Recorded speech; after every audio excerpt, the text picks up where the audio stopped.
अस्सलामुअलैकुम। आज हम बना रहे हैं मिक्स खीर। बहुत ही आसानी से बन जाती है और बहुत ही मज़े की बनती है। ये देखें, ये साशे लिया है मैंने और इसके लिए मैंने 1 किलो दूध लिया है। दूध आप देख रहे होंगे कि दूध उबल चुका है। दूध देखें हमारा उबल चुका है। आंच मैंने इसकी बिल्कुल लो कर दी है। ये देखें 1 किलो में ये 1 साशे पकता है। अब हम उबलते हुए दूध में ये डाल देंगे। आपने इसमें और कुछ भी नहीं डालना है। इसमें चीनी और ड्राई फ्रूट्स वगैरह सब कुछ होता है। आपने अब इसको मीडियम फ्लेम पे जो है पकाना है तकरीबन 10 से 15 मिनट के लिए, या तब तक जब तक ये गाढ़ी ना हो जाए। ये देखें, इस तरह आप इसमें चमचा चलाते जाएं।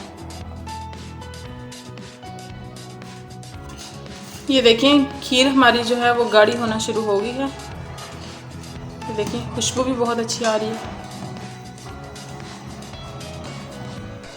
ये देखें खीर हमारी तैयार हो चुकी है।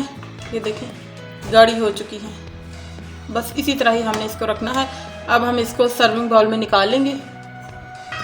ये देखें तैयार है हमारी मज़ेदार सी मिक्स खीर। इसके ऊपर मैंने बादाम कटिंग करके लगाए हैं और काजू कटिंग करके लगाए हैं और पिस्ता मैंने दरमियान में कटिंग करके लगा दिए हैं। तो बहुत ही मज़े की ये खीर बनती है और बहुत ही आसान रेसिपी है। ये आप इसको ज़रूर ट्राई कीजिएगा और कमेंट्स में मुझे बताया करें कि ये मेरी रेसिपीज आपको कैसी लगती हैं। और मेरे चैनल को सब्सक्राइब ज़रूर कर दें और मेरी वीडियो को लाइक और शेयर ज़रूर किया करें और बेल आइकन को भी दबा दें। इससे मेरी आने वाली हर नई वीडियो जो है आप लोगों तक आसानी से पहुंच जाती है। तो वीडियो पूरी देखने के लिए आप लोगों का बहुत शुक्रिया। अपना बहुत ख्याल रखिएगा। अल्लाह हाफिज़।